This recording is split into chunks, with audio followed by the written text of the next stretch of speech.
I'm not even going to put my jacket on because this is going to be really fast this morning. But I wanted to just let you know that the outcome of the whole phone thing is still kind of mysterious. By that I mean we did get the phone back. Who knew? But it was kind of odd that the place where the guy handed me the phone from when I went to collect it, I know for a fact both the security guard and the kitchen manager had looked in exactly the same spot. And I know that someone else saw the phone left behind because after I posted that we got it back, they said, oh yeah, we thought that might be yours. So someone knew we left it behind but didn't say anything to us that it might be ours or that it might be left behind. And then all the time that we spent chasing it around town for miles away, a couple of miles away at least, from the building, from the drawer that apparently it was retrieved from when we got it back. I know that green dot moved. I saw it move. I saw it on the screen at this address and then that address and then over there at that address and then that address. And I'm still baffled as to how it got out of that drawer and moved all over town and then came back to that drawer. Unless someone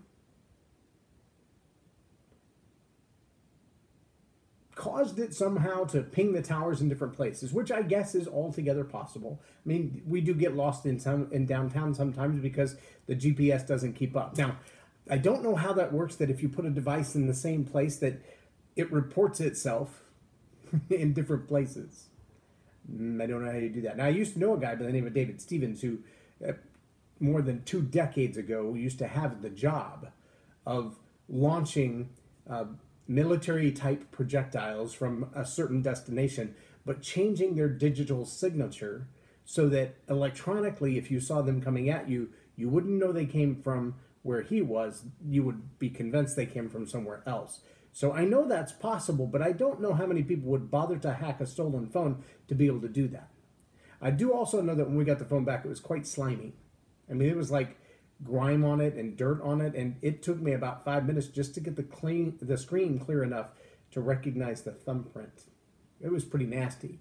I don't know how that happened between the place we were taking photos, and the drawer that it was retrieved from. So something happened in that time gap. It was like the phone went on an adventure in someone's pocket, and then suddenly it decided to come back. So my title is Chasing Ghosts, and I really want to play on 2 aspects of that.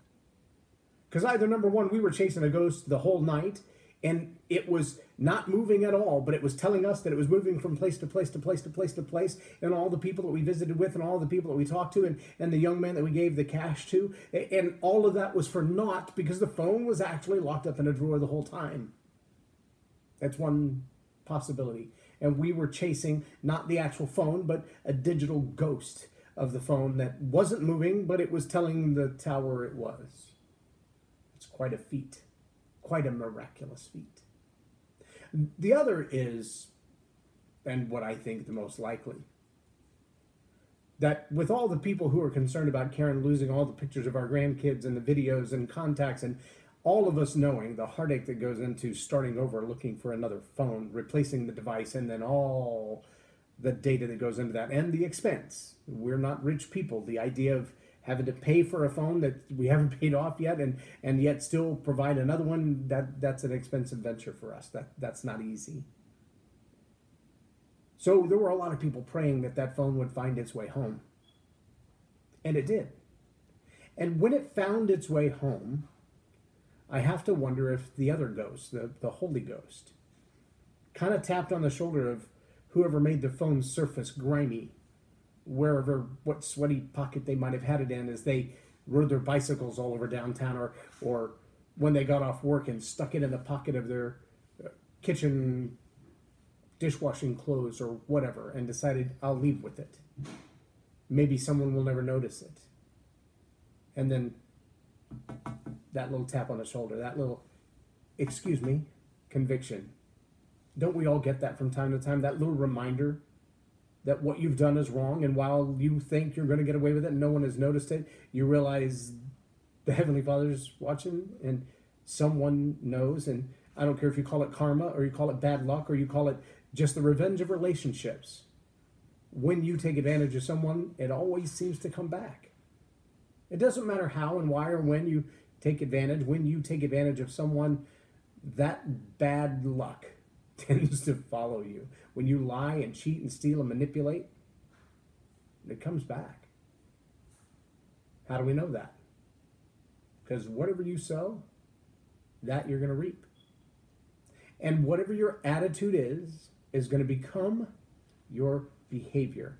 And your behavior will become your lifestyle, and your lifestyle will become either your palace or your prison. It all starts with your attitude. If your attitude is, I can take that, and no one's going to know, then you may find yourself in a prison, both here and here, and here as well.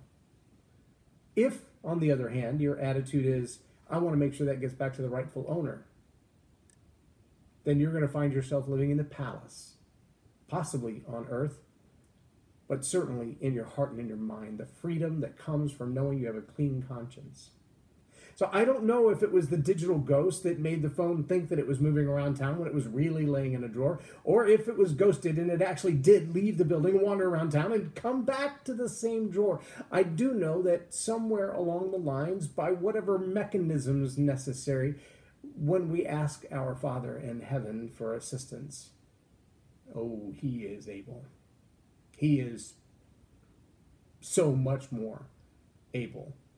In fact, in his own words, he's able to do abundantly beyond what we could even ask or imagine. Whatever you think is the best thing you could have in your life right now, and I'm not talking about worldly possessions. I'm talking about the peace, the comfort, the love, the joy, the happiness that comes from having that relationship with someone who always has your back.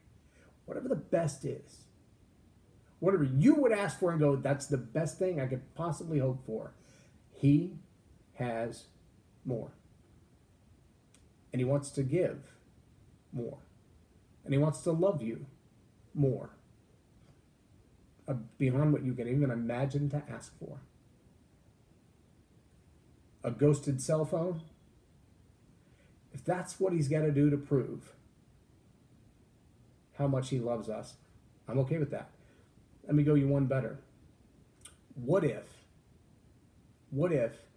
the whole thing was a setup for the young man we gave the cash to? That God interrupted our day and our night and our evening and our encounter with our friends and our conversation that we thought we were going to have. What if God just derailed the whole thing so that we would take a moment to encourage a young man on the streets? It's not past him. Philip disappeared from where he was standing and suddenly appeared somewhere else to preach and baptize a eunuch. He's done it before.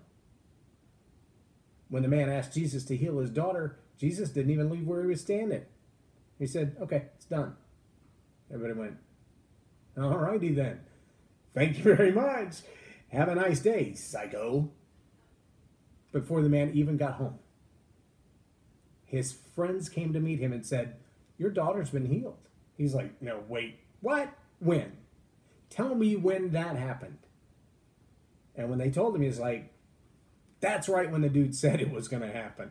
When he said it's already done, it was already done. He didn't go there. He didn't show up there. He didn't send an emissary there. He didn't send a cloth there. He didn't pour oil on her there. He stood right where he was and said, got this, done.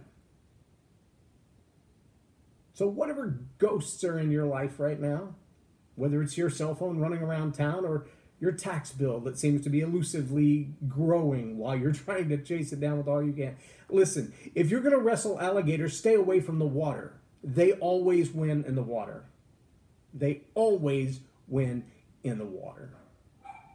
Drag those suckers up on dry land and beat them with a stick. That's your best chance of beating an alligator. But when the water buffalo got his leg snagged by the alligator wanted the water buffalo in the water.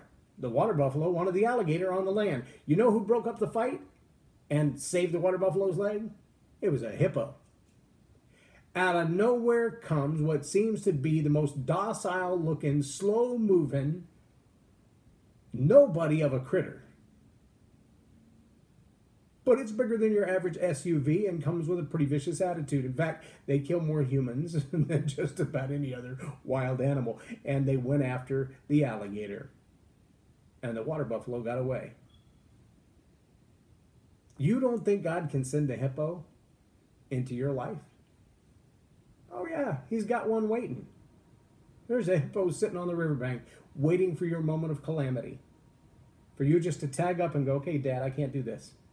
I need help. And when that ghost steps in, the whole table is tilted in your favor, beyond anything you can ask or imagine. Listen, I got to go. I got to take Karen to work early today, and I am right on time to finish. I want you to think about if the Holy Ghost showed up in your day today and did what you can't even have enough brazen nature to ask him to do, what would it look like? What would he do for you that you didn't even think to ask for? Because he will. He's that kind of dad. I'm J Loren Norris, and you've been watching Tell It Like It Is TV. Have a blessed day. Oh, by the way, I might just show up later because I'll be out and about all day today. I might show up later and do another live video, perhaps with a celebrity guest. Maybe Jim Gardner and I will have lunch and we'll have a conversation just for you and just to share some enlightening ideas with you. Or maybe I'll run into a real celebrity or a hippo. Who knows? Have a blessed day.